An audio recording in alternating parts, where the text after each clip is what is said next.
மீண்டும் உயிர்த்தெழுந்த நாளிலே நடந்ததை உங்களிடத்தில் நினைவூட்ட நான் வரவில்லை. எல்லா இடங்களிலும் பேசுகிறது உயிர்த்தெழுந்த நாளிலே என்னென்ன சம்பவங்கள் நடந்தது என்பதைத்தான்.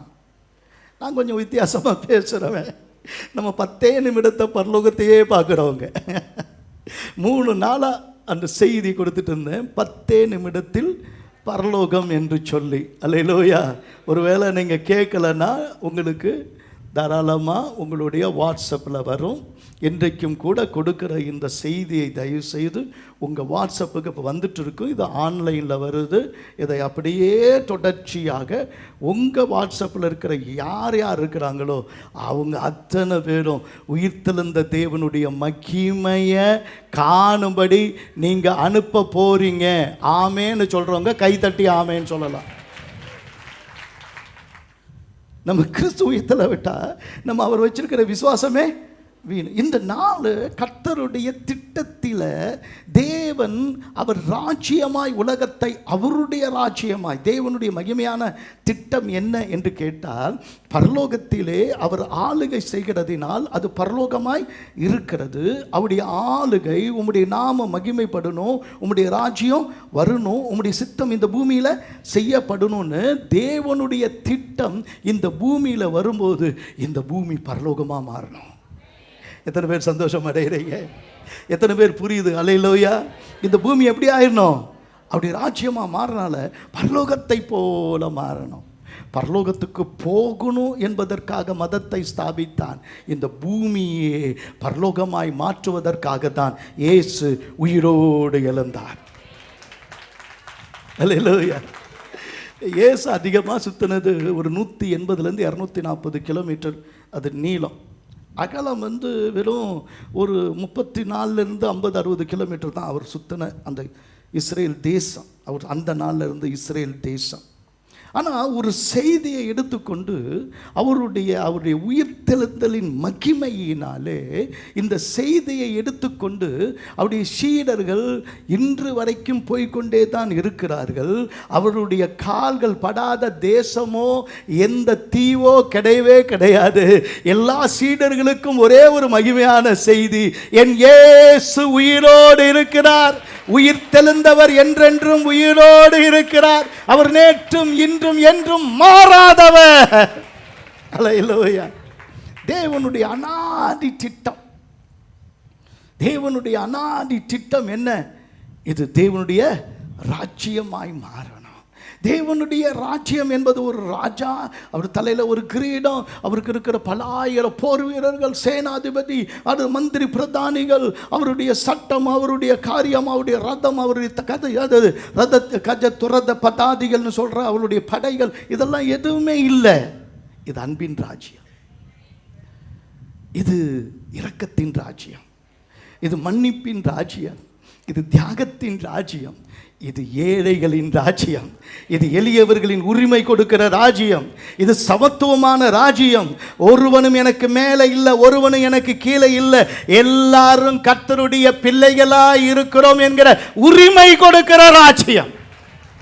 இத்தனை பேர் ஆமென்னு சொல்றேன். ஏப்பா என்ன ஆச்சு? காலையில் பழைய சோறு சாப்பிட்டீங்களா? உயிரோடு தானே இருக்கிறீங்க. ஆமென். அல்லேலூயா. உரிமை எங்கே நிலைநாட்டப்படுமோ அதுதான் என் இயேசுவின் ராஜ்யம். ஒவ்வொரு மனிதனுக்கும் எல்லாமும் எல்லாருக்கும், எல்லாமும் எல்லாருக்கும் அப்படின்றது தான் என் இயேசுவின் ராஜ்யம். அந்த ராஜ்யம் அந்த மூளைக்கல் போட்ட தினமே இந்த நாள் தான். அதனால் நான் கல்லறையிலிருந்து இயேசு எப்படி வெளியே வந்தார், அப்புறமேலே எப்படி தூதன் வந்தான், எப்படி கல்லத்தை எடுத்து போட்டான், அப்புறமேல அவர் இங்கே எல்லாம் வந்து பாருங்க அப்படின்னு சொன்ன காரியம், இதெல்லாம் நான் விலைக்கு சொல்ல இன்றைக்கி வரலை.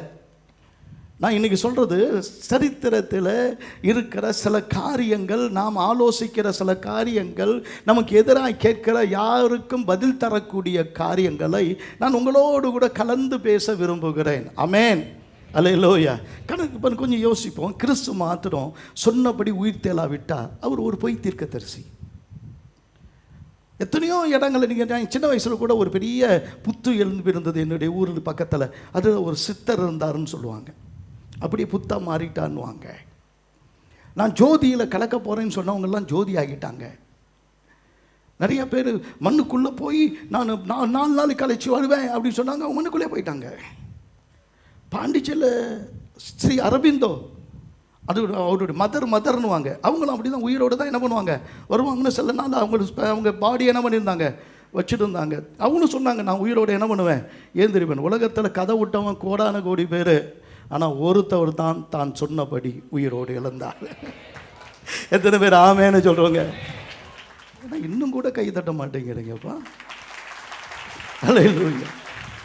அவர் உயிர் தெழுந்ததினால தான் அவர் ரூபிக்கப்பட்ட தேவ குமாரனா இருக்கிறார் என்று ரோமர் 1:5 சொல்லுது. அவர் உயிர் தெழுந்ததினால தான் அவர் நிரூபிக்கப்பட்ட தேவனுடைய குமாரனாய் இருக்கிறார் அப்படின்னு சொல்லப்பட்டிருக்கு. மற்றவங்க மரிக்கிறதுக்கும் இயேசு மரிக்கிறதுக்கும் என்ன வித்தியாசம்? என் பாவத்தின் விலையை அவர் தந்தார், என் பாவத்தின் தண்டனையை அவர் ஏற்றுக்கொண்டார். என் பாவம் மாத்திரமல்ல, உலகில் அதை விசுவாசிக்கிற ஒவ்வொருத்தருடைய பாவத்தின் தண்டனையை தம்மேல அவர் ஏற்றுக்கொண்டார். அவர் ஏற்றுக்கொண்டார் என்பதற்கும், அவர் நம்முடைய பாவத்தின் விலையை அவர் கொடுத்து விட்டார் என்பதற்கும், இரண்டாவது அவர் விலையை கொடுத்து விட்டார் என்பதற்கும் எது நிரூபணம்? எனக்கான விலையை அவர் என்ன பண்ணிட்டாரு? கொடுத்துட்டார். ஒருத்தவன் ஒரு 10 லட்ச ரூபா ஏமாற்றிட்டான். அவன் உங்கள்கிட்ட ஒரு அடைக்கலம் கேட்குறான். சரிப்பா, ஏன்பா அவனை விட்டுருப்பா, அவனை என்ன பண்ணு விட்டுரு, 10 லட்சம் மூணாக போயிட்டு போகுது விட்டுரு. அவன் என்ன கேட்பான்? அடுத்த நிமிஷம் நீ தருவியா? அப்படின்னா இத்தனை பேருடைய விலையும் இத்தனை பேருடைய தண்டனையும் அவர் ஏற்றுக்கொண்டு அதை தீர்த்தார் என்கிற ஒரே நிரூபணம் ஒன்றே ஒன்று தான், அவர் உயிரோடு எழுந்து அதை நிரூபித்தார். நல்ல கைத்தட்டி ஆமென்னு சொல்லுங்க. அல்லேலூயா. ரோமர் 4வது அதிகாரம் 25ஆம் வசனம், அதை வாசிக்கும் போது, ரோமர் 4வது அதிகாரம் 25ஆம் வசனத்தை வாசிக்கும் போது, அவர் நம்முடைய பாவங்களுக்காக ஒப்பு கொடுக்கப்பட்டும் நாம் நீதிமான்களாக்கப்படுவதற்காக எழுப்பப்பட்டும் இருக்கிறார். அவர் நீதிமான்களாக ஆக்கப்படுவதற்கும், அல்லது அவர் நம்முடைய பாவங்களுக்காக ஒப்பு கொடுக்கப்பட்டும் நாம் நீதிமான்களாக்கப்படுவதற்காக எழுப்பப்பட்டும் இருக்கிறார். ஏன் அவர் எழுப்பப்பட்டார்? நான் நீதிமான். எப்படி நீதிமான்? அவருடைய இரத்தத்தினாலே கழுவப்பட்ட நீதிமான். யார் சொன்னது? உயிரோடு இருந்த இயேசு சொல்றாரு, நீ நீதிமான். ஆமென். அல்லேலூயா, அல்லேலூயா. ஒருத்தனை பார்த்து, நீ ஃபெயில் தாண்டா, ஃபெயில் தான் ஆண்ட, நீ உருப்படவே மாட்டாடான்னு ஒரு 10 பேர் சொல்கிறாங்க. இந்த உலகமே அப்படி தாங்க நம்மளை பார்த்து சொல்லுது. நீ பாவி, நீ உருப்பட மாட்ட, நீ நரகத்துக்கு தான் போவ, அட பாவி அபிஷ்டு, நீ நரகத்தாண்டா போவ, இதை செஞ்சால் நீ நரகத்துக்கு போவ, அது செஞ்சால் நரகத்துக்கு போவ, இப்படி தான் சொல்லும்போது, இல்லை, ஒரே ஒருத்தர் சொன்னார், அதுவும் உறுதிப்படுத்தி சொன்னார். அவர் உயிரோடு எழுந்து நின்று சொன்னார், நீ என் இரத்தத்தினால கழுவப்பட்ட நீதிமான். அல்லேலூயா, அல்லேலூயா, அல்லேலூயா. எத்தனை பேர் நீதிமானா இருக்கிறேன்னு நினைக்கிறவங்க நல்லா மேலே கை தட்டி ஆமேன்னு சொல்லுங்க பார்ப்போம்.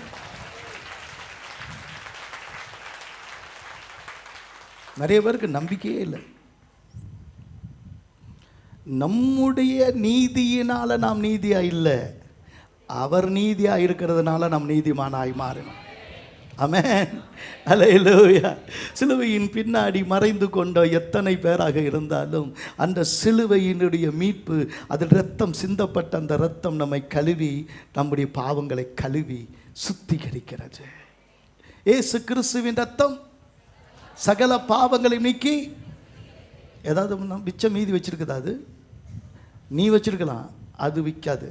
அது என்ன பண்ணாது? வைக்காது. அதுதான் ஒரு உறுதியான காரியம்.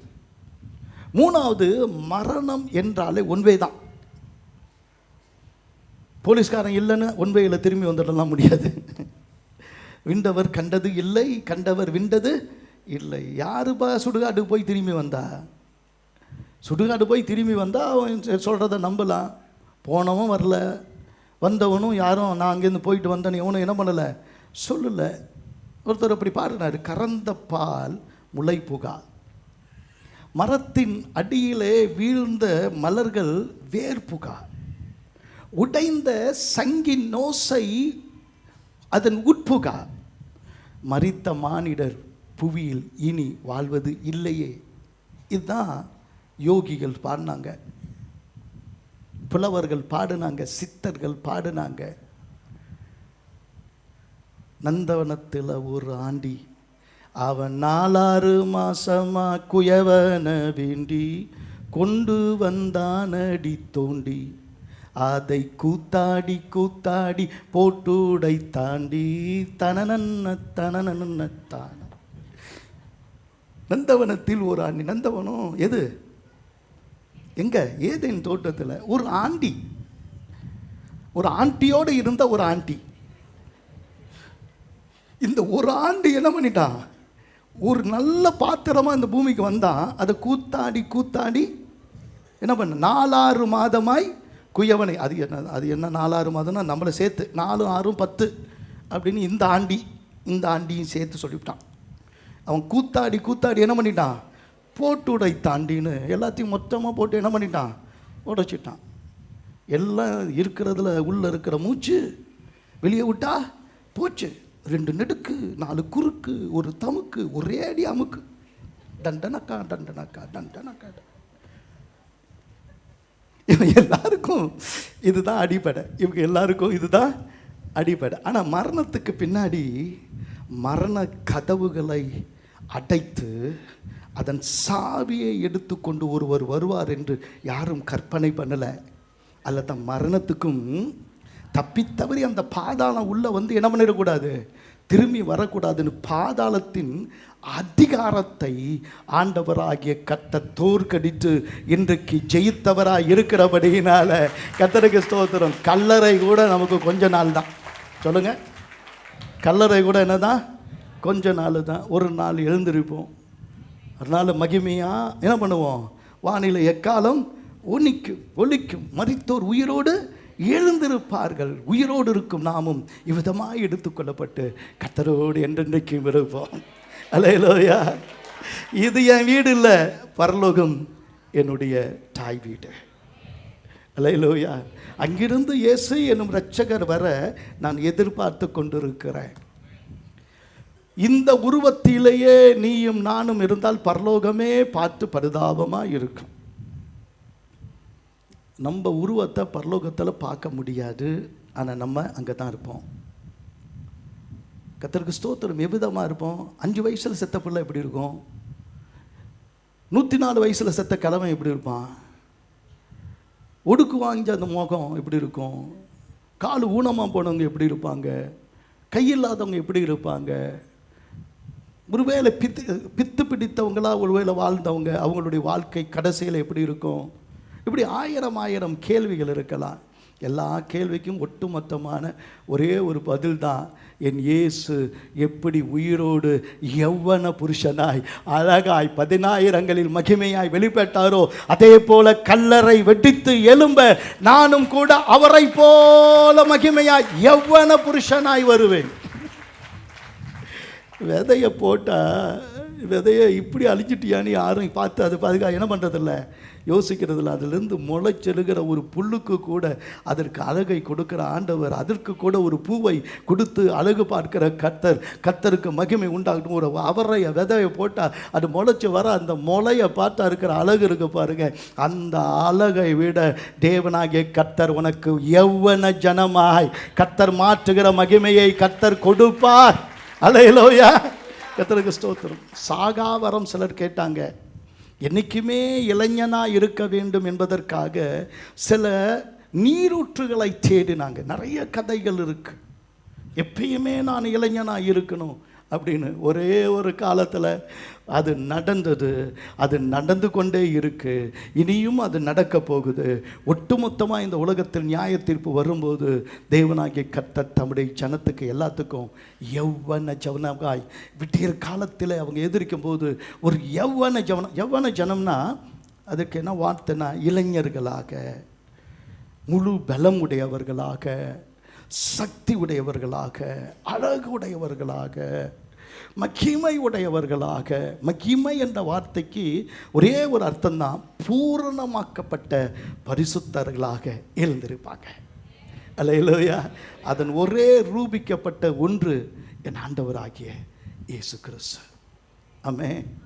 அல்லேலூயா. கர்த்தருக்கு ஸ்தோத்திரம் உண்டாகட்டும். ஒருவேளை நாலாவது காரியம், கிறிஸ்து உயிர்த்தெழுலனா, நான் ஏற்கனவே சொன்னேன், நம்முடைய விசுவாசமே வீண். இன்னைக்கு இயேசுவின் பெயரால் நான் அற்புதங்களை பார்த்துருக்கிறேன், இயேசுவின் பெயரால் நான் அடையாளங்களை பார்த்துருக்கிறேன், இயேசுவின் பெயரால் கேட்ட எத்தனையோ நன்மை எனக்கு நடந்திருக்குன்னு சொல்கிறவங்க நல்லா கை தட்டுங்க பார்ப்போம்.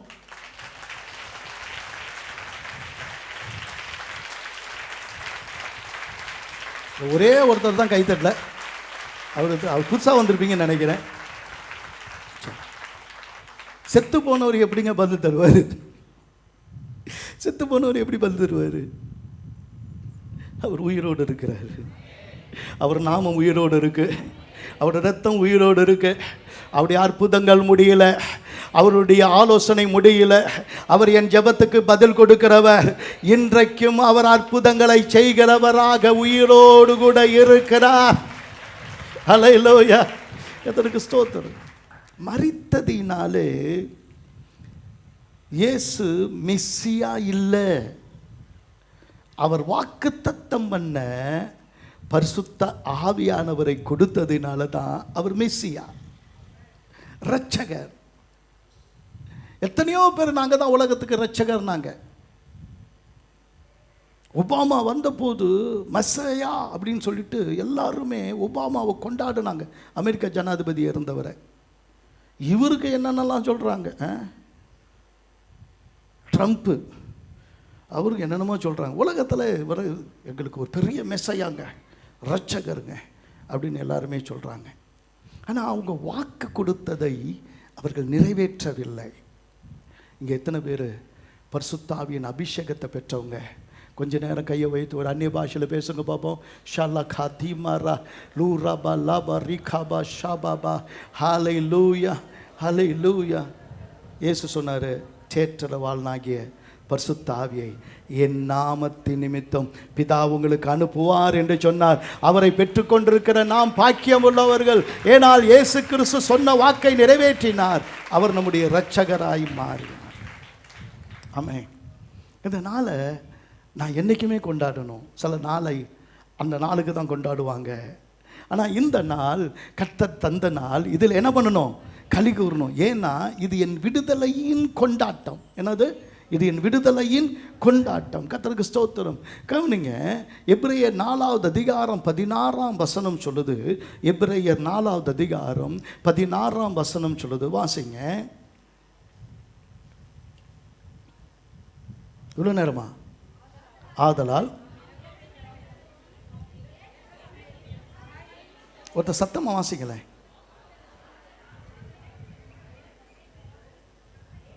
ஆதலால் நாம் இரக்கத்தை பெறவும் ஏற்ற சமயத்தில் சகாயம் செய்யும் கிருபையை அடையவும் தைரியமாய் கிருபாசன தண்டையிலே சேரக்கடவோம். தைரியமாய் கிருபாசண்டையிலே சேரக்கடவும். ஏன் அப்படின்னா, சாமி கண்ணை குத்துரும், சாமிக்கு இது பிடிக்காது, சாமிக்கு பிடிச்சாவா நான் தான், நாங்கள் பூஜை வச்சாதான் சாமி கேட்பா.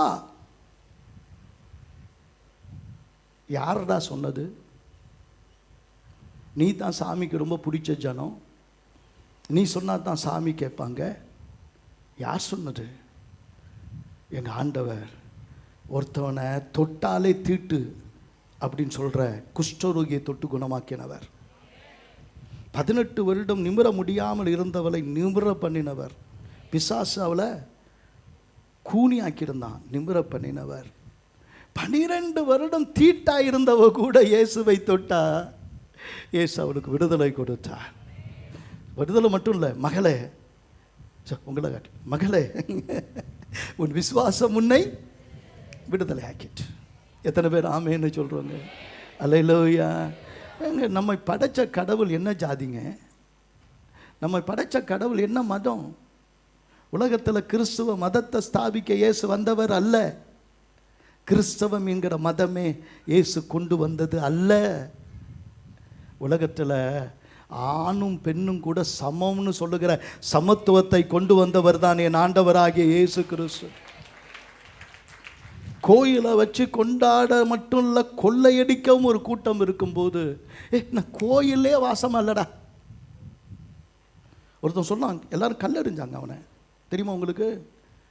கர்த்தர் கைகளால் கட்டப்பட்ட ஆலயத்தில் வாசமாய் இல்லை. நான் சொல்லும் போது இப்போ எல்லாரும் என்ன தான் நான் சொல்கிறேன், எங்கள் சர்ச்சில் வந்து இயேசு கண்டுபிடிச்சி கொடுத்தீங்கன்னா, மற்ற நாளில் ஆராதனை இல்லை, மற்ற நாளில் வந்து இயேசுவை கண்டுபிடிச்சிங்கன்னா, கடவுளை கண்டுபிடிச்சி கொடுத்தீங்கன்னா உங்களுக்கு 1 கோடி ரூபான்றேன். ஒரு கோயிலில் கண்டுபிடிச்சி கொடுங்க, ஒரு மசூதியில் கண்டுபிடிச்சி கொடுங்க, உங்களுக்கு 1 கோடி ரூபா தரேன். ஏன்? கல்லால் கட்டப்பட்ட எந்த ஆலயத்திலும் கர்த்தர் இல்லை, நான் தான் அவர் உலாவுகிற தோட்டம். அவர் எனக்குள்ளே வாசம் பண்ணுகிறாரு, நான் அவருடைய சாயலாக இருக்கிறேன். எனக்கு அவர் கொடுத்த மிகப்பெரிய பரிசு, அவரை பார்த்து அப்பாவை பிதாவே என்று கூப்பிட பண்ணுகிற புத்திர சுவிகாரத்தின் ஆவி. எத்தனை பேர் ஆமேன்றாங்க? எனக்கு மேலே ஒருத்தவன் இல்லை, எனக்கு கீழே ஒருத்தவன் இல்லை. கர்த்தருக்கு ஸ்தோத்திரம். நம்ம எல்லாரையும் அவருடைய பிள்ளைகளாக்கி நாம் அவரை தொழுது கொள்ளும் போதெல்லாம் அவர் நமக்கு சமீபமாய் இருக்கிறது போல, தேவனை இவ்வளவு சமீபமாய் பெற்றுக்கொண்டிருக்கிற ஜாதி ஏது? எந்த ஜாதியும் இல்லை, நீ நானும் தான் அவர் ஜாதி. எத்தனை பேர் ஆமேன்னு சொல்கிறாங்க? அல்லேலூயா. கர்த்தருக்கு ஸ்தோத்திரம். அதனால தான் பலிகளை கொடுக்கிறது, சடங்காச்சாரம் பண்ணுறது எதுவுமே இல்லை. 4 நட்சத்திரம், நேரம், காலம் எதுவும் கிடையாது. இவன் தீட்டு அவ தீட்டு கிடையாது. பெண்களுக்கு தீட்டு சபைக்கு உள்ள வரவிட யார் சொன்னா? ஒரு வீட்டில் சாவு வந்துடுச்சு, அன்னைக்கு செத்துடுங்க போட்டுட்டு நான் குஜராத்துக்கு போயிருக்கிறேன். ஒரு தம்பதி அழுதுகிட்டே இருக்கிறாங்க. என்னென்ன வயசானவங்க அழுதுகிட்டே இருக்கிறாங்க. என்ன அப்படின்னா, காலையில் அவங்க அப்பா செத்துட்டாரு, அப்புறம் வழியில் நீங்கள் ஒரு கட்டில் கடந்து ஒருத்தர் படுத்து கிடந்தார்ல, அதுதான் அவங்க அப்பா. அங்கேயே போட்டுட்டு அப்படியே ஆராதனை பண்ணுறாங்க. புது விசுவாசிகளுக்கு தெரியுது, நீ தான் 40 நாள் வரைக்கும் தலையில் அடிச்சுட்டு உட்காந்துட்டு இருக்கிற. அவங்களுக்கு நல்லா தெரியும், என் அப்பா விசுவாசி, அவர் எங்கே போயிட்டாரு? ஏசப்பாவிட்ட போயிட்டாரு. கர்த்தரை ஆராதிக்கிறது தான் அவருக்கு என்ன பண்ணோம்? பிடிக்கும். என் தேவனை ஆராதிக்க நீ எந்த நிலையில் இருந்தாலும் முடியும். நீ எந்த நிலையில் இருந்தாலும், எந்த இடத்துல இருந்தாலும், எத்தனை கோடி பேரால் நீ குற்றவாளியாக தீர்க்கப்பட்டிருந்தாலும், இயேசுவை நோக்கி பார்த்த அந்த மனுஷன் 10 நிமிஷத்தில் பரதீசுக்கு போனது உண்மையானா, உன் வாழ்க்கையில் 10 நொடி கூட ஆகாது. அவரை நோக்கி பார்க்கிறவர்கள் ரட்சிக்கப்படுவார்கள். இவ்வளோதான் கை தட்டுவீங்களே.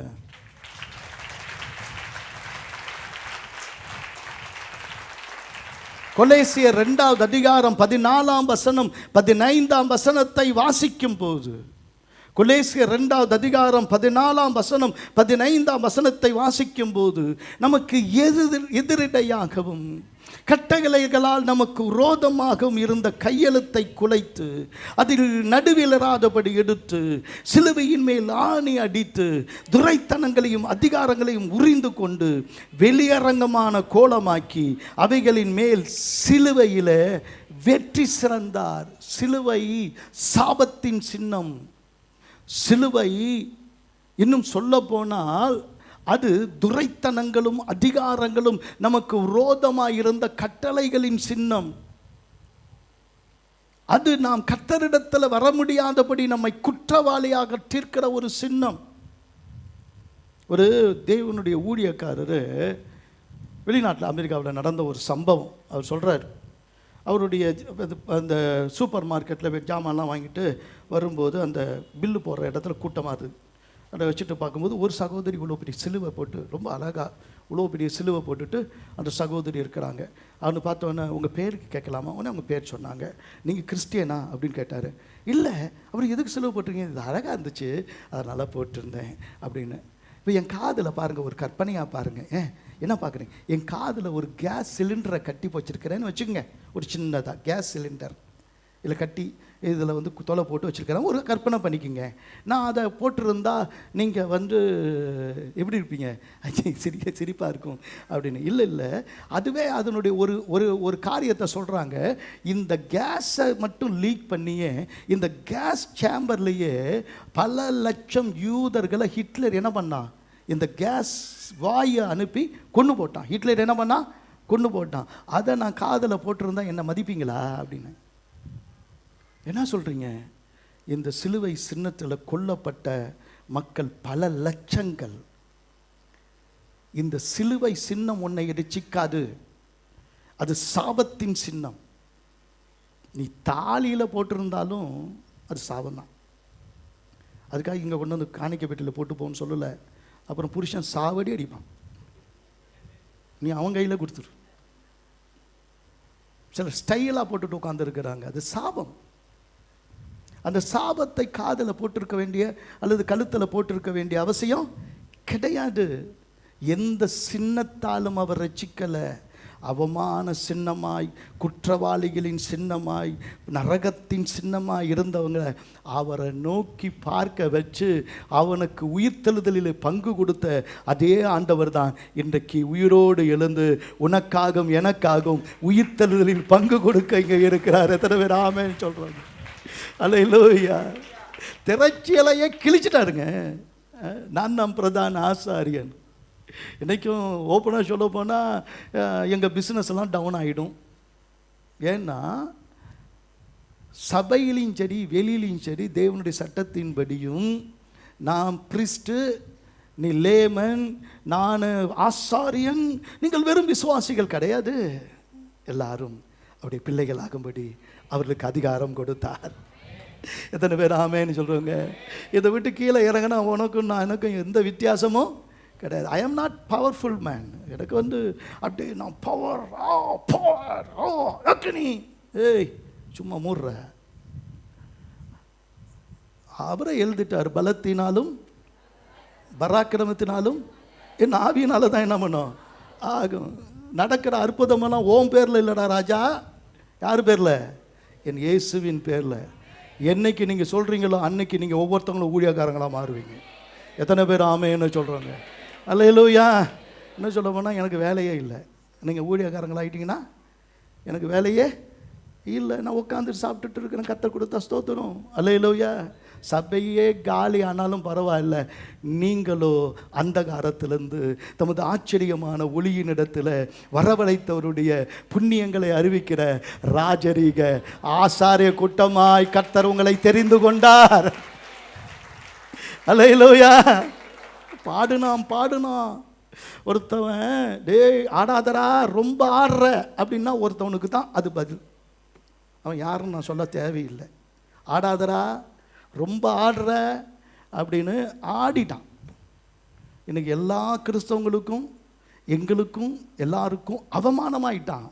கர்த்தருக்கு ஸ்தோத்திரம். எவனையும் ஹீரோவாக்காத. ஒருத்தர் மட்டும்தான் மரணத்தையும் பாதாளத்தையும் ஜெயித்து மேலே வந்தார். அவர் தான் எனக்கு என்னைக்கும் ஹீரோ.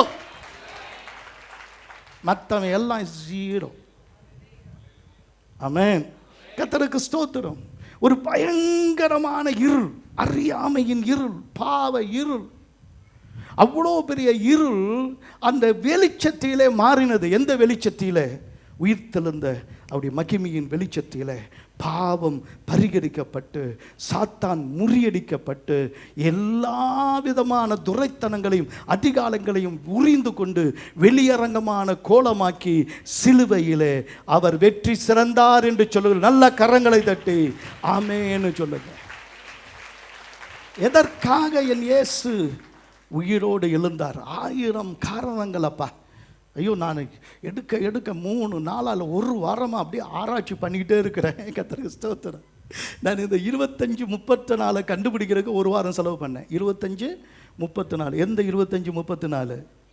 மத்தேயு 25-34. அது எப்படி நான் புரிஞ்சுக்கிறேன்னா 2, அதுக்கு அடுத்ததில் 3, 4. அதனால தான் 25, 3, 4, 34ன்னு தெரிஞ்சுக்கிட்டு அதில் ஒரு 14 காரியத்தை கேட்டேன். நான் ஏன் பிறந்தேன், நான் எங்கே இருந்தேன், நான் என்ன ஆகிறேன், நான் எனக்கு என்ன ஆண்டவர் கிருபை கொடுத்துருக்கிறாரு, நான் என்ன செய்யணும்னு இந்த பூமியில் என்னை வச்சிருக்கிறாரு, என்னை கொண்டு தேவன் என்ன செய்வார், நான் என்னுடைய எதிர்காலம் என்ன, என்னுடைய மகிமை என்ன, என்னை தேவன் எப்படி மகிமைப்படுத்துவார், எந்த கூட்டத்தில் நான் இருப்பேன், எந்த கூட்டத்தில் நான் இருக்க மாட்டேன், ஆண்டவராகிய கர்த்தர் எதற்காக வர்றாரு, அவர் என்ன செய்வார், இறுதி காலம் எப்படி இருக்கும், இப்படி நான் கேட்ட கேள்விக்கெல்லாம் ஒரே வசனத்தில் பதில் தந்தார்.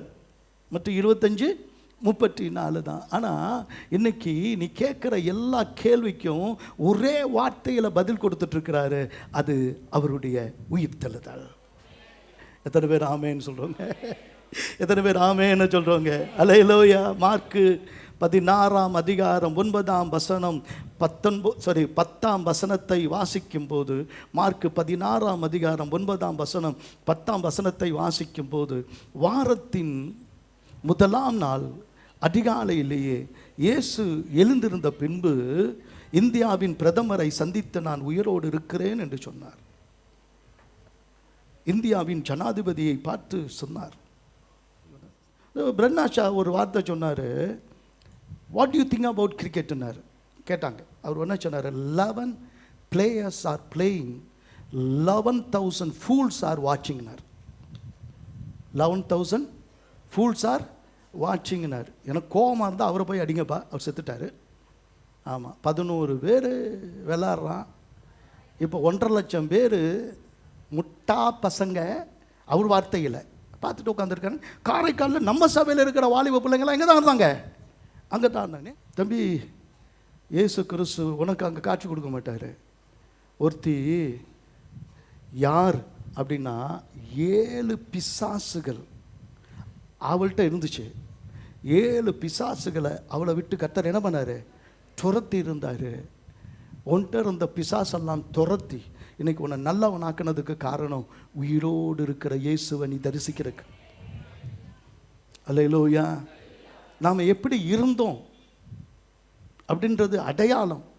யாருக்கு கர்த்தர் முதல்ல கொடுத்தார்? ஏன் ஒரு ஸ்திரீக்கு கொடுத்தாரு? ஒரு ஸ்திரீயினால தான் பாவம் உள்ளே வந்ததுன்னு உலகமே சொன்னிச்சு. பாவப்பட்டு ஜென்மமாக உலகம் நினைச்சிச்சு. இயேசு உயிர் தெழுந்து ஒரு ஸ்திரீக்கு தன் காட்சியை கொடுத்து ஸ்திரீகளை மகிமைப்படுத்தினார். இவ்வளோ கஷ்டப்பட்டு சொல்கிறேன், ஒரு உணர்வே இல்லை சிலருக்கு. அல்லேலூயா. கர்த்தருக்கு ஸ்தோத்திரம். அதனால தான் உனக்கும் ஸ்திரீக்கும் உன் வித்துக்கும் அவள் வித்துக்கும் பகை. அந்த இடத்துல ஸ்திரீன்னு சொல்கிறது சபை. சபை கூட பெண்ணினமாய் உருவாக்கப்பட்டிருக்கிறது, மனமாட்டியாய் உருவாக்கப்பட்டிருக்கிறது. அப்போ எல்லாருமே அதுக்குள்ள சமம். ஆனால் ஏன் 7 பிசாசுகளை துரத்தினவளுக்கு ஒரு பிசாசு பிடிச்சா வாட்டி வதைக்கிற அந்த போராட்டம் எப்படி தெரியுமா இருக்கும்? ஆனால் விடுதலை பெற்றவர்களுக்கு தான் கிறிஸ்துவின் உயிர்த்தெழுதல் காட்சி. ஆமென். கர்த்தருக்கு ஸ்தோத்திரம். ஏன் ஆண்டவர் அதை சொல்கிறாரு அப்படின்னா, யோவான் 20:15 நீங்கள் வாசிச்சுக்குங்க, நேரம் இல்லைனாலும் சொல்கிறேன். இதே மரிய மகதலேனாள் அவரை என்னன்னு பார்த்தானா, இயேசுவை தோட்டக்காரர் என்று நினைத்தார். தோட்டக்காரர். தோட்டக்காரன் என்றால் முதல்ல ஒரு தோட்டக்காரன் இருந்தான். அவன் பேர் என்னது? முதல் தோட்டக்காரன் யாரு? ஆதாம். அவனுக்கு 2 வேலை கொடுத்தாரு. ஒன்று பண்படுத்தணும், அடுத்தது பாதுகாக்கணும். பாதுகாக்கிறது என்பது ஆண்களுக்கு வார் தேவன் கொடுத்த சட்டம். வார், யுத்தம். கைகளை போருக்கும் விரல்களை யுத்தத்துக்கும் படிப்பிக்கிற கண்மலையாகிய கர்த்தர். யுத்தம் பண்ணணும். எதை எடுத்து யுத்தம் பண்ணணும்? உனக்கு எதிராய் நிற்கும் பிசாசின் கிரியைகளை, உனக்கு எதிராய் நிற்கும் பாவங்களை, உனக்கு எதிராய் நிற்கும் சாபங்களை, இந்த சமுதாயத்துக்கு விரோதமாய் இருக்கிற பிரச்சனைகளை, உன் குடும்பத்துக்கு விரோதமாய் வருகிற பிசாசின் எண்ணங்களை எல்லாம் சிதறடிக்கத்தான் கர்த்தர் புருஷராயிருங்கள் என்றார். வார். ஒவ்வொரு மனுஷனும் வார் பண்ணணும். ஏன்னா பொல்லாத பிசாசுகளோடு நமக்கு என்ன இருக்கு? போராட்டங்கள் இருக்கு. வானமண்டலத்தில் இருக்கிற பொல்லாத அந்த சேனைகளோடும் நமக்கு யுத்தம் உண்டு. இவளை அந்த யுத்தத்திலிருந்து கர்த்தர் விடுதலையாக்கி கொண்டு வந்தார். 7 காரியம் ஒரு மனிதனுடைய வாழ்க்கையில் செயல்படும். ஒன்று அறியாமலேயே பிசாசு உனக்குள்ள புகுந்திருப்பான். என்ன அப்படின்னா, முதல்ல ஏதோ திடுக்கடுகிற சம்பவம் வாழ்க்கையில் நடக்கலாம். ஒரு ஆக்சிடெண்ட்டை பார்த்து அது உன் மனசுக்குள்ளே பதிஞ்சிருக்கலாம். ஒருவேளை ஒரு அகால மரணத்தை பார்த்து, அகால மரணம்னா பற்றிக்கிட்டு எரிஞ்சிறது, தூக்கு போட்டது, நீ நினைச்சாலும் கூட கண்ணை மூடுனாலும் தூக்கு போட்டவன் தான் முன்னாடி நிற்பான். எப்படி உங்களுக்கு தெரியும்? சின்ன வயசில் நான் பார்த்தது. படுத்தாலும் அவன் தான் வந்து நிற்கிறான், சாப்பிட்டாலும் அவன் தான் வந்து நிற்கிறான். அதுவும் நைட்டில் வருவான் பாருங்க, இதுக்கு கூட போக முடியாது. அப்படிதான் அந்த எண்ணம். என்னன்னா, இந்த திடுக்குன்னு வர்ற இதெல்லாமே பயத்தின் அடிப்படை. இது பயம் என்பது பூரண அன்புள்ளவர்களுக்கு அந்த பயம் இல்லை. இது பிசாசு கொண்டு வருகிற பயம். ரெண்டாவது புறக்கணிப்பு, விரக்தி. விரக்தி தன்மை. என்ன கொடுத்தாலும் அந்த விரக்தியாக இருக்கிற மனம் திருப்தி அடையாது, சரியாகாது. அவங்க எனக்கு இதெல்லாம் ஒன்றும் வேணாம், எனக்கு இது புரியவே பிடிக்காது, ஏன்னா என்ன நீங்கள் திருத்தணும்னு நினைக்காதீங்க, எனக்கு என் வாழ்க்கை இப்படி தான். ஏன்னா இந்த கருவிலேயே கலைக்கப்படுகிறது. ஒரு தடவை ஒரு பெண்ணை கொண்டு வந்தாங்க. அந்த பெண்ணுக்கு, நான் பொம்பளை பிள்ளை, சின்ன நல்ல வாலிப பிள்ளை, அந்த பிசாசை துரத்துறேன், போகுது வருது, இந்த வாரம் போகுது, அடுத்த வாரம் திரும்பி வருது, திரும்பி வருது. என்னடா இது வித்தியாசமாக இருக்குது, என்ன பிரச்சனை, ஏதோ சைக்காலஜிக்கல் ப்ராப்ளம் இருக்குது. அவங்க வீட்டுக்கு போனேன். அந்த பிள்ளையை உட்கார வச்சு அவங்க அம்மா வச்சு என்ன நடந்ததுன்னு கேட்டேன். இந்த அப்பாவுக்கு இந்த அம்மா மேலே சந்தேகம், இந்த பிள்ளை அவருக்கு பிறந்த பிள்ளை இல்லைன்னு அவர் தீர்மானம் பண்ணிட்டாரு. இதை கலைக்கிறதுக்கு ஏற்பாடு பண்ணாங்க, கலைக்கலை. அந்த பிள்ளை என்ன பண்ணிடுச்சு, பிறந்துருச்சு. எல்லா பிள்ளைகளையும் ஏற்றுக்கிட்டார், இந்த பிள்ளைகளை மட்டும் ஏற்றுக்கலை. பிறந்ததிலிருந்த எனக்கு அப்பாவும் இல்லை, எனக்கு அம்மாவும் இல்லை, நான் அனாதை அப்படின்னு ஒரு விரக்தி அந்த பிள்ளைக்கு. அதுக்குள்ள பாவம், அதுக்குள்ள பிசாசு. ஒரு நாள் நீ அனாதையா இருக்கவே முடியாது, ஏன்னா உன்னை படைச்சவர் தான் உனக்கு தாயும். எத்தனை பேர் ஆமேன்னு சொல்றோம்? விரக்தி மனப்பான்மை பிசாசினால் வருது. என்னை மட்டும் யாரும் ஏத்துக்க மாட்டாங்க சொல்லாத. உன்னை மூளைக்கு தலைக்கெல்லாம் மாத்திர ஒரு ஆண்டவர் இருக்கிறாரு. ஆண்டவர் உன்னை தன் உள்ளங்கையில வச்சிருக்கிறாரு. அப்ப ஆண்டவர் உயிர்த்தெழுந்ததனுடைய காரணம் ஏன் 7 பிசாசுகள் உள்ள பிசாசை பிடித்திருந்த அவளுக்கு காட்சி கொடுத்தது என்னன்னா, விடுதலையின் சின்னம் அவ. இன்னைக்கு ஆண்டவராகிய கர்த்தர் இன்னைக்கு சொல்ற காரியம் என்ன அப்படின்னா, அன்ஃபர்கிவ்னஸ். அது ஒரு பாவம், அது ஒரு பிசாசின் கிரியை. எவ்வளோ பண்ணாலும் என்னால் அதை மன்னிக்கவே முடியாது. என் புருஷன் செஞ்ச தப்பை என்னால் மன்னிக்கவே முடியாது. கர்த்தருக்கு ஸ்தோத்திரம். அதே புருஷன் ஒரு தவறு பண்ணிட்டாருங்க, தப்பு தான் பண்ணிட்டார். அந்த புருஷன் கர்த்தர்கிட்ட போய் நின்று அழுது, நான் இந்த காரியத்தை செஞ்சிட்டேன் அப்படின்னு மனம் கசந்து அழுது அவர் ஜெபிச்சார்னா தேவன் அதை மன்னிப்பாரா, மன்னிக்க மாட்டாரா? மனைவி அப்படி பண்ணிட்டா, அவள் ஏதோ பண்ணிட்டா, ஏதோ ஒரு சந்தேகம், அந்த சந்தேகத்திலே வாழ்றது என்ன நியாயம்? நீ சந்தேகத்திலேயே வாழணுன்றது என்ன நியாயம்? நீ பார்க்காத ஒன்று, கேட்காத ஒன்று, உண்மையினே அறியாத ஒன்று அதை மனசில் வச்சுட்டு மன்னிக்கவே முடியாது. எத்தனையோ பேர் ஊழியத்தை விட்டு பின்வாங்கி இருக்கிறாங்க, எத்தனையோ பேர் கர்த்தரை விட்டு பின்வாங்கி போய். ஏன்னா எங்கள் வாழ்க்கையில் நடந்தது, என் புருஷன் இன்னொரு பொண்ணோடு கூட போனதை நான் பார்த்தேன். கர்த்தருக்கு ஸ்தோத்திரம். எத்தனையோ பேர் அப்படி தான் வாழ்கிறீங்க, எத்தனையோ குடும்பங்கள் அப்படி தான் இருக்குது. மன்னிக்க முடியாத தன்மை. திட்டார் அவர், எங்கள் வீட்டுக்காரர் என்ன அப்படி திட்டாரு. என்ன பேசிட்டார் தெரியுமா? அப்படிலாம் பேசுனீங்கன்னா நீங்கள் நாக்க பிடிங்கிட்டு செத்து இருப்பீங்க. ஏன் சாவாமல் இருக்கிற? அவரு நாக்க பிடிங்கிட்டு சாவர வரைக்கும் நீ திருப்பி திருப்பி திருப்பி திருப்பி திட்டிக்கிட்டே இருக்கிறது. ஒரு நாள் சாது செல்லப்பாவை ஒரு அம்மா அப்படி சொல்லுவாங்க, ஐயா ஒரு சர்ச்சில் கல்யாணம் நடத்தி வைக்கிறதுக்கு வந்திருக்கிறார். முடிச்சோன்னா, ஐயா எங்களுடைய காரியத்தை நீங்கள் இன்றைக்கி கேட்டுட்டு எங்களுக்கு ஒரு நியாயம் சொல்லிட்டு தான் போகணும். என்னம்மா நியாயம்? எங்கள் கல்யாணம் பண்ண நாளைக்கு அன்னைக்கு இவங்க அக்கா என்னை என்ன திட்டுனா அவளை ஏன் இவர் கேட்கல? எங்கள் நியாயத்தை இன்னைக்கு கேட்டு சொல்லிட்டு தான் போகணும். அந்த அக்கா உயிரோடு இருக்காளா? இல்லை. கல்யாணம் முடிஞ்சு எத்தனை வருஷம் ஆச்சு? 36 வருஷம் ஆச்சு. இன்னும் அந்த கசப்பிலேயே மன்னிக்க முடியாத தன்மையிலேயே வாழ்றிய நீ. இல்லை, கொசு கிடைக்குது. ஏன் கசப்பு? அந்த கசப்பு எங்கேருந்து வருது? ஒரு நிமிஷம் மன்னிச்சிருந்தா 10,000 தாளந்த கர்த்தர் என்ன பண்ணாரு? எஜமான் மன்னிச்சிட்டாரு. ஒன்னால 100 வெள்ளி காசை அவன் வாங்கிட்டு போனதை மன்னிக்க முடியல. பைபிள் படித்தா தான் நான் தலையாட்டுவேன். நீ என்னதுமா ஏதோ 100 வெள்ளி காசுனா என்னன்னு கேட்குறியா? என்கிட்ட போய் பைபிள் படி. ஒரு சின்ன காரியத்தை ஒன்றால் என்ன பண்ண முடியல? மன்னிக்க முடியல. பிசாசு துரத்திருந்தார், மன்னிக்க முடியல. மன்னிக்கிறது தான் உயிர்த்தெழுதலின் அடையாளம். அல்லேலூயா. சரீரம் மறிச்சதா போவோம், ஆவி உயிரோடு எழுந்திருக்கும்.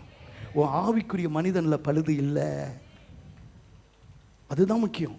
அவருடைய சுவாசத்தை ஊதி உன்னை ஆவிக்குரிய மனுஷனாய் மாற்றிருக்கிறாரு.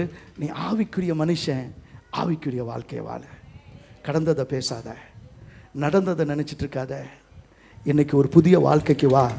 அதுதான் ஆண்டவர் மரிய மகதலேனாளுக்கு 7 பிசாசுகளை துரத்தி காட்சி கொடுத்தார். ஆமென், அல்லேலூயா. இன்னொன்று, நம்முடைய வாழ்க்கையில் அநேக சாபங்கள் இருக்கும். நம்ம நினைப்போம், நான் குடிக்கிறதுனால என்ன தப்பு, சபைக்கு தெரியாமல் யாருக்கும் தெரியாமல் நான் நல்ல குடிக்காரன், வெளியில் தெரியாது, வெளியில் தெரியாமல் குடிச்சிட்டு வருவேன். அது திருவிருந்துக்கு முதல் நாள் கட்டாயமாக குடிக்க மாட்டேன், ஏன்னா ஊதி கூட பார்த்துருவாங்க. இதெல்லாம் நீங்கள் நல்ல குடிக்காரனா அப்படிலாம் இருக்கலாம், நீ நல்ல மனுஷியாக இருக்கலாம், ஆனால் உன் வாயை திறந்தா பாதாளமே வாயை திறந்த மாதிரி இருக்கும். அந்த மாதிரி 1-2 இங்கே இருக்குது. நான் யாரும் சொல்ல மாட்டேன், ஏன்னா நான் பாதாளத்துக்குள்ளே போயிடுவேன். எப்படி உனக்கு அப்படி ஒரு பாதாளம் வாயை திறக்குது? வந்துருச்சு என்ன ஆத்தா வந்துடுமா? அவர்ட்டுமே. அப்போ ஏதோ ஒன்று உனக்குள்ள சாபம் கிரிய செய்யுது, சாபம் கிரிய செய்யுது. காரணம் என்னென்னா அக்கல் ப்ராக்டிஸ்ன்னுவாங்க. இன்னும் நீ நல்ல காலம் கெட்ட காலம் பார்க்குறத விடலை, இன்னும் ஜாதியை பார்க்குறத விடலை. சபையில் இருக்கிற பாதி பேருக்கு ஜாதி பிசாசு பிடிச்சிருக்கு. இந்த ஜாதி பிசாசு ஜபத்தினாலும் அது போகாது. கட்டையை வச்சுக்கிட்டு பின்னாடியே வாங்குன்னு வாங்கிடணும். ஜாதி பிசாசு, எனக்கு தெரிஞ்ச வரைக்கும் ஜாதி பிசாசு ஜெயிச்சவர் ஒரு மனுஷன் இருக்கிறார். அவர் பேர் கேப்டன் பிரபாகரன். கேப்டனை எவனையா நினச்சிடாது, அவர் பேர் பிரபாகரன். அங்கே யாரும் ஜாதியை பேசலை. ஏன்? நான் போன சமயத்தில் வவுனியா இல்லை போயிருக்கிறேன். யுத்தம் நடந்த காலத்தில் எவனாவது ஜாதி பற்றி பேசினா டக்குன்னு அவன் பேசிட்டான்னு தெரிஞ்சிச்சுன்னா கையை கட்டிடுவாங்க. வாயில் ஒரு தவுக்களை எடுத்து வாயில் வச்சுட்டு பிளாஸ்டர் போட்டுருவாங்க. மெல்லவும் முடியாமல் முழுங்கவும் முடியாமல் ஒரு நாளெல்லாம் அப்படியே இருக்கணும். எப்படி இருக்கும்? ஜென்மத்தில் அப்புறம் ஜாதி பற்றி பேசுவான். இந்த ஜாதி பிசாசு, இது பிசாசு. ஜாதிகள் இல்லையடி குலத்தாழ்ச்சி உயர்ச்சி சொல்லலும். அவர் என்ன ஜாதி? யாரு? மகாகவி பாரதியார் என்ன ஜாதி? அடுத்த கேட்பான். இந்த ஜாதி பிசாசு, இதெல்லாம் பிசாசு. மிக முக்கியமானது சின். எஸ், கடைசியில் அது என்னன்னா கட்டுப்படுத்த முடியாத உணர்ச்சிகள். ஏன் பாவம் செய்கிறாங்க? பாவத்தை கட்டுப்படுத்த முடியல. நேற்று நியூஸில் வைக்கிறேன், அவருக்கு வந்து ஊசி போட வந்த டாக்டரை கற்பழிச்சிட்டான் ஒருத்தன்.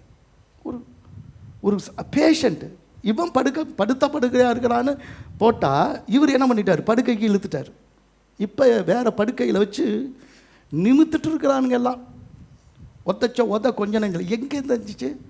உன்னால் கட்டுப்படுத்த முடியாத உணர்ச்சிகள். வரப்போகிற காலம் இன்னும் கொடுமை. இப்போ ஏவிட்டான். நீ போய் கேளு, அப்படியே பெண்ணு பேசுகிற மாதிரியும் ஒன்று அப்படியே மயக்கிற மாதிரியும். தம்பி, எல்லாம் ஏஐயில் வந்துருச்சு. உனக்கு பொண்ணே தேவையில்லை, அப்படியே மயக்கிற வார்த்தையில் உன்னை கக்கா இருக்க பண்ணிடுவான். இப்படி தான் சொல்ல வேண்டியது, அதுக்கு மேலே சொல்ல முடியாது. பார்த்தியா பச்சையா? அதனால தான் சொல்கிறேன். நினச்சிட்ருக்கீங்களா நீங்கள் கடைசி காலங்களில் பிசாசு ஒன்று ஆட்டி படைச்சிட்ருக்கிறான். கெட்ட உணர்வுகளில், பாவ உணர்வுகளில், விபச்சார எண்ணங்களில், வேசித்தனமான எண்ணங்களில், கோபத்தில், வைராக்கியத்தில், கசப்பில், பழி வாங்குகிற உணர்வுகளில். 2 காரியத்துக்காக தான் படம் எடுக்கிறான். ஒன்று பழி வாங்கணும், இன்னொன்று ஒருத்தைய கல்யாணம் நினச்ச பொண்ணை என்ன பண்ணணும்? கல்யாணம் பண்ணணும். இவன் தால் டப்பாவுக்கு கை முளைச்ச மாதிரி கால் முளைச்ச மாதிரி இருப்பான். இவன் பார்க்குற பொண்ணு தட்டுனா ரத்தம் வரும் மாதிரி அப்படிலாம் கேட்பான். அது தகுதியே பார்க்காது. தருதலையெல்லாம் என்னென்னமோ நினைக்குது. உணர்ச்சிகளை கட்டுப்படுத்த முடியல, கோபத்தை கட்டுப்படுத்த முடியல. ஒரு சின்ன பையன், அவன் என்ன வயசு இருக்குன்னு தெரியல, 7 வயசு 8 வயசு, பென்சிலில் சண்டை வந்து ஸ்கூலில் இவன் வீட்டில் போய் கத்தி எடுத்து வந்து அவனை என்ன பண்ணியிருக்கிறான்? குத்திருக்கிறான். 7-8 வயசு பிள்ளைங்களால் உணர்ச்சி என்ன பண்ண முடியல? கோபத்தை நிறுத்த முடியல. பிசாசு இந்த சமுதாயத்தை சீரழிச்சிட்டு இருக்கிறான். நீன்னு நினச்சிட்டு இருக்கிற பிசாசை வளர்க்குற அந்த பிசாசை துரத்திட்டதுனால இயேசு உயிரோடு எழுந்த காட்சியை அவ தான் பார்த்தார்.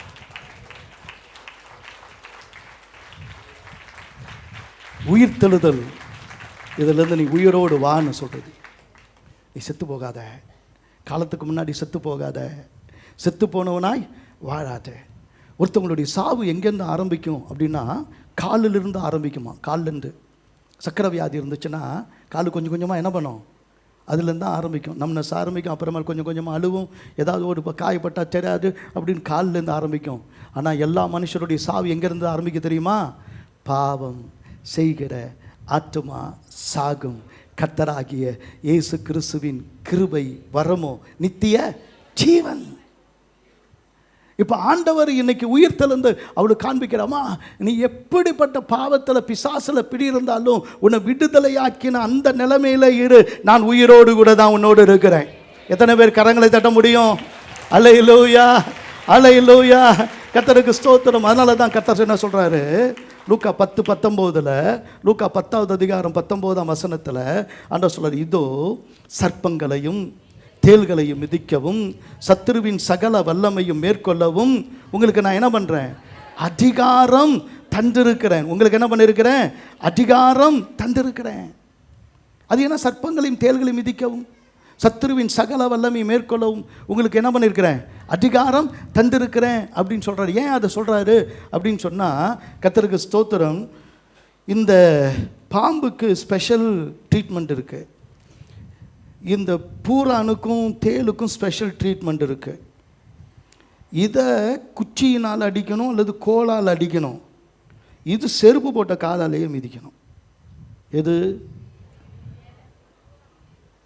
இது ரெண்டையும் வீட்டுக்குள்ளே வச்சுக்கிட்டு வாழ முடியுமா?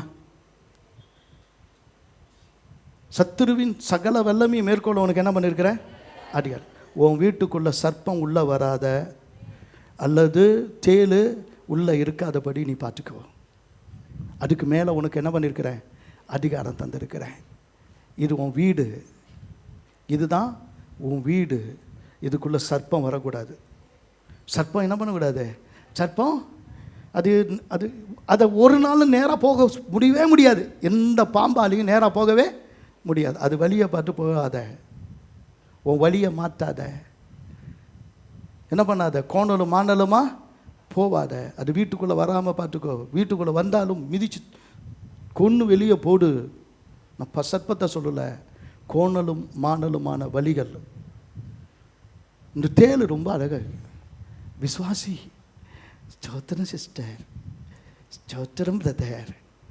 வாழை இப்படி இருக்கும், வாழை இப்படி இருக்கும், இப்படி இருக்கும். எவனையும் நம்பாத. உன்னோடு கூட என்னன்னைக்கு இருக்கிறது யார் தெரியுதுமா? உயிர் தெழுந்த இயேசு ஒருவர் தான். அவரால் ஜெயிக்க முடியும். அல்லேலூயா, அல்லேலூயா, அல்லேலூயா. அவனை பார்த்து கெட்டு போனேன், இவனை பார்த்து கெட்டு போனதுக்கு ஆண்டவர் ஒரு சாம்பிளும் வைக்கல. ஒரே ஒரு சாம்பிள், அவர் உயிரோட எழுந்தேன்றார். கர்த்தருக்கு ஸ்தோத்திரம். இந்த உலகத்தை ஜெயிக்கிறதுக்கு தான் அவர் உயிரோடு எழுந்தார். ஒரு காரியத்தை வாசித்து முடிக்க போகிறோம். அப்போஸ்தலர் 3வது அதிகாரம் 15-16 வசனத்தை வாசிக்கும் போது, அப்போஸ்தலர் 3வது அதிகாரம் 15-16 வாசிக்கும் போது, இப்போ சீஷர்கள் சொல்கிறாங்க, இயேசுவை விசாரணையில் வைத்து அவரை சிலுவையில் அறைந்த அதே பிரதான ஆசாரியன் காய்பா அண்ணா, இன்னும் அந்த கூட்டம், பரிசேயர் கூட்டம், சதுசேயர் கூட்டம் எல்லாத்தையும் பார்த்து தான் சொல்கிறாங்க, ஜீவாதிபதியை கொலை செய்தீர்கள், அவரை தேவன் மரித்தோரிலிருந்து எழுப்பினார், அதற்கு நாங்கள் சாட்சிகளாயிருக்கிறோம். அல்லேலூயா. இந்த சாட்சி என்பது இது லீகல் டேர்ம், இது கோர்ட்டில் யூஸ் பண்ணுறது. ஏன் அப்படின்னா, என் சாட்சியை எங்கே சொன்னாலும் ஒரே மாதிரி தான் சொல்லுவேன். என் சாட்சி உண்மையான சாட்சி, உறுதியான சாட்சி. அன்னைக்கு ஒருவன் இல்லை, இன்னைக்கு ஒருவன் இல்லை. இயேசுவை உயிரோடு பார்த்த பிறகு நாங்கள் உலகத்துக்கே சாட்சின்னாங்க. எத்தனை பேர் ஆமேன்னு சொல்கிறோம்? அல்லேலூயா. எந்த கவர்மெண்ட் எங்களை என்ன பண்ண முடியாது, அசைக்க முடியாது. எந்த நியாய தீர்ப்பு சங்கமும் எங்களை என்ன பண்ண முடியாது, மாற்றிட முடியாது. நாங்கள் மாற்றி பேசுகிறவங்க கிடையாது. அவருடைய நாமத்தை பற்றும் விசுவாசத்தினாலே அவருடைய நாமமே நீங்கள் பார்த்து அறிந்திருக்கிற இவனை பலப்படுத்தினது. ஏன்? இது எங்கள் சொந்த பலத்தினால் நாங்கள் செய்யலை, எங்கள் சொந்த யுக்தியினால் செய்யலை. அவருடைய நாமம், அவருடைய பெயர் உயிராக தான் இருக்குது. அதனால் அவருடைய பெயரை தான் நாங்கள் சொன்னோம். இவனை பலப்படுத்தினது அவரால் உண்டாகிய விசுவாசமே உங்கள் எல்லாருக்கும் முன்பாக இந்த சர்வாங்க சுகத்தை இவனுக்கு கொடுத்தது. அவர் மேலே இருக்கிற விசுவாசத்தோடு எத்தனை பேர் இருக்கிறீங்களோ, உயிர்த்தெழுந்த இயேசுவின் மேலே அவர் உயிரோடு எழுந்தார் என்று எத்தனை பேர் விசுவாசமாக இருக்கிறீங்களோ, இன்னைக்கு உங்களுடைய சர்வாங்க சுகத்தை பெற்றுக்கொண்டு தான் நீங்கள் போக போகிறீங்க. எத்தனை பேர் நம்புறீங்க? அல்லேலூயா. சர்வாங்க சுகம்னா என்னன்னு சொல்ல தெரியுமா உங்களுக்கு? சர்வாங்க சுகம்னா என்ன தெரியுமா? அதை சொல்லி கொடுத்துட்டு அப்புறம் சொல்கிறேன். தலையிலிருந்து கால் வரைக்கும் முழுமையாக, முன்ன பின்ன உள்ள வெளியே எல்லாம் சர்வாங்க தகன பலினா மீதி மிச்சமே இல்லை. அப்படி கொளுத்துட்டா மிச்சமே சாம்பல் தான், ஒன்றுமே இல்லை. அது மாதிரி தான் சர்வாங்க சுகத்தை அவனுக்கு தந்தது. அப்போ எனக்கு கேன்சர் குணமாச்சு, இப்போ எனக்கு கிட்னி ஃபெயிலியர் பிரச்சனையாக இருந்துச்சு. ஆனால் இப்போ இந்த தலைவலி போகவே மாட்டேங்கிட்டு.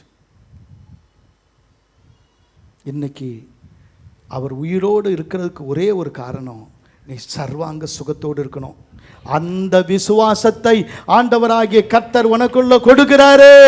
ஹல்லேலூயா, ஹல்லேலூயா. அதனால தான் ஆவியை கொடுத்து ஆண்டவராகிய கர்த்தர் பூமியின் கடைசி பரியந்தம் எனக்கு என்ன பண்ணுவீங்க? சாட்சிகளாய் இருப்பீங்கன்றார். கர்த்தருக்கு ஸ்தோத்திரம். இன்னைக்கு நம்ம கையில் காசு இல்லாமல் இருக்கலாம், ஆனால் உயிர்த்தெழுந்த காட்சி இருக்கு. காசு இல்லைனாலும் இயேசு என்னோடு இருக்கிறாரு. எந்த மனுஷனும் எழுந்து நடக்கத்தக்கதாக, அவன் கையை தூக்கி விடத்தக்கதாக தேவனாகிய கர்த்தர் அந்த பலத்தின் மேலே பலனடைய, ஆண்டவர் வல்லமையின் மேலே வல்லமை அடைய, அபிஷேகத்தின் மேலே அபிஷேகத்தை என் மேல் ஊற்றி கொண்டிருக்கிறார் என்று சொல்றவங்க எத்தனை பேர் இருக்கிறீங்க? உயிர்த்தெழுந்த வல்லமையினால நீங்கள் நிரப்பப்படுகிறீங்க. நீங்கள் அப்போஸ்தலர் நடபடிகளில் வாசிச்சுட்டே பாருங்களேன். 4வது அதிகாரத்தில் 13வது வசனத்தில் அப்படியே பார்க்கும்போது அவர்களுக்கு படிப்பு இல்லை, அவங்க படிப்பறியாதவங்கன்னு நினைச்சாங்க. ஆனால் அவங்க பேசின தைரியத்தை பார்த்து ஆச்சரியப்பட்டாங்க. அப்புறமேல் தான் யோசிச்சாங்க, அவருக்கு இயேசுவோடு இருந்தவங்க. நீ இயேசுவோடு இருந்துட்டா உனக்கு படிப்பு இல்லைனாலும் பரவாயில்லை, உனக்கு இருக்கிற தைரியம், உனக்கு இருக்கிற விசுவாசம், உனக்கு இருக்கிற மேன்மைக்கு ஈடாக உலகத்தில் யாரும் இருக்கவே முடியாது. எத்தனை பேர் ஆமேன்னு சொல்லுங்க? அல்லேலூயா. எத்தனை ஸ்தோத்திரம்.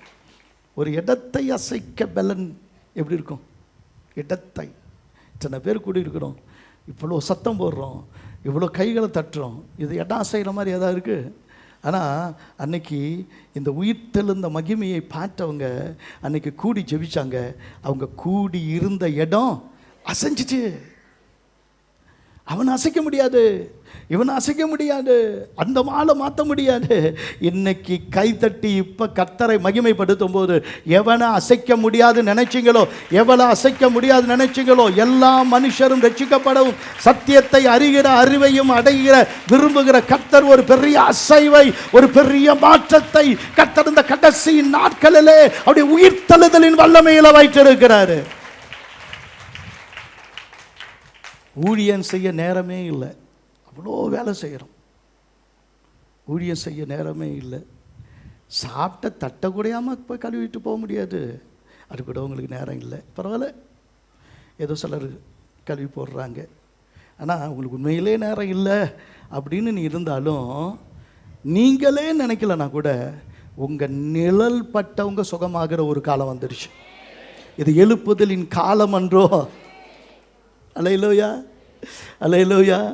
கர்த்தருக்கு ஸ்தோத்திரம். நீங்கள் ஆவியில் நிரம்பிக்கிட்டே இருங்க, அபிஷேகத்தில் நிரம்பிக்கிட்டே இருங்க, அந்நிய பாஷையில் நிரம்பிக்கிட்டே இருங்க, கர்த்தரோடு பேசிக்கிட்டே இருங்க.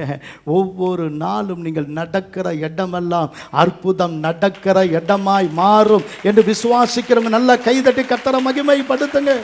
ஆமென், அல்லேலூயா. எல்லாரும் எங்கள் மேலே கல்லெறிகிறாங்க, எல்லாரும் எங்களை விரோதமாக பேசுகிறாங்க, எல்லாம் நாங்களை வாழவே விடக்கூடாதுன்னு நினைக்கிறாங்க. அந்த நேரம் தான் அற்புதத்தின் நேரம். யோவான் அன்றைக்கு ஸ்தேவான் பார்க்கிறான். மேலே ஸ்தேவான் பார்க்கும்போது பரலோகம் அவனுக்கு திறக்குது.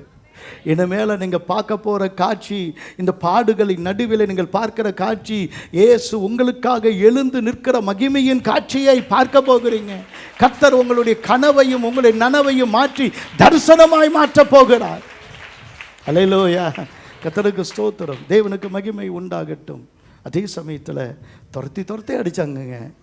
அதனால் எருசலேமை விட்டு அவங்க சமாரியாவுக்கும் போயிட்டாங்க. எந்த ஜனங்க இயேசுவே எங்கள் ஊருக்கு வரக்கூடாதுன்னு சொன்னாங்களோ அந்த ஜனங்கள்லாம் ரசிக்கப்பட்டாங்க. அவங்கள்ட்ட இருந்து பிசாசு ஓடுனுச்சு, வியாதிகள் சுகமாயிடுச்சு, மந்திரவாதிகள் தங்கள் மந்திர புத்துக்கெல்லாம் போட்டு எரிச்சாங்க, வசனம் விருத்தி அடைஞ்சது. கடைசியில் முடிவு என்ன தெரியுமா? அப்போஸ்தலர் 8ஆம் அதிகாரம் 8ஆம் வசனத்தை வாசித்து முடிக்கலாம். அந்த வசனம் சொல்லுது, அந்த பட்டணத்தில் மிகுந்த சந்தோஷம் உண்டாயிற்று. இன்னைக்கு சுவிசேஷ வசனத்தை கொண்டு போகிறீங்க. இன்னைக்கு மாலைக்குள்ளே உங்கள் வாட்ஸ்அப் எத்தனை பேருக்கோ அத்தனை பேருக்கு இந்த செய்தியை போட போகிறீங்க. அவங்க வாழ்க்கையெல்லாம் ஒரு பெரிய மாற்றம் வரப்போகுது. இந்த பட்டணம் நலிந்து கிடக்கிறது. மிகுந்த வறுமையில் இருக்கிற ஜனங்க எல்லாம் குடிகாரர்களாக மட்டையாகி போன எத்தனையோ குடும்பங்கள், நசிந்து போன வாழ்க்கை, கசந்து போன மனம், அடிமைப்பட்ட நிலைமை, கடன்பட்ட வாழ்க்கை, உடைந்து போன குடும்பங்கள் எல்லாமே மாறத்தக்கதாக தேவன் உயிர்த்தெழுந்த சுவிசேஷத்தை கர்த்தர் உங்களுக்குள்ள வைத்திருக்கிறார் என்று எத்தனை பேர் விசுவாசிக்கிறீங்க? எழுந்து நின்று கரங்களை தட்டலாமா? ஹல்லேலூயா, ஹல்லேலூயா, ஹல்லேலூயா, ஹல்லேலூயா. ஸ்தோத்திரம். எல்லா துதியும் கனமும் மகிமையும் உமக்கே உண்டாகட்டும். இயேசு கிறிஸ்துவின் பெயரால் கேட்கிறோம் நல்ல பிதாவே, ஆமென். என் ஆத்துமாவே கர்த்தரை ஸ்தோத்திரி, என் முழுவதுமே கர்த்தருடைய பரிசுத்த நாமத்தை ஸ்தோத்திரி. என் ஆத்துமாவே கர்த்தரை ஸ்தோத்திரி, கர்த்தர் செய்த சகல உபகாரங்களையும் மறவாதே. ஆமென். கர்த்தராகிய இயேசு கிறிஸ்துவின் கிருபையும் பிதாவாகிய தேவனுடைய அன்பும் பரிசுத்தாவியானுடைய அந்யோன்ய ஐக்கியம் நம் அனைவரோடும் உலகில் உள்ள எல்லா பரிசுத்தவான்களோடும் கர்த்தருடைய ஜெயத்தை, கர்த்தருடைய வருகையை, கர்த்தருடைய மரணத்தை வென்று அவர் உயிரோடு இருக்கிறதை கொண்டாடுகிற யாவரோடும் என்றென்றும் நிலைத்திருப்பதாக. ஆமென். ஹல்லேலூயா, ஹல்லேலூயா, ஹல்லேலூயா. உங்கள் எல்லாருக்கும் உயிர்த்தெழுந்த இயேசுவின் நாமத்தில் வாழ்த்துக்கள். ஆமென்.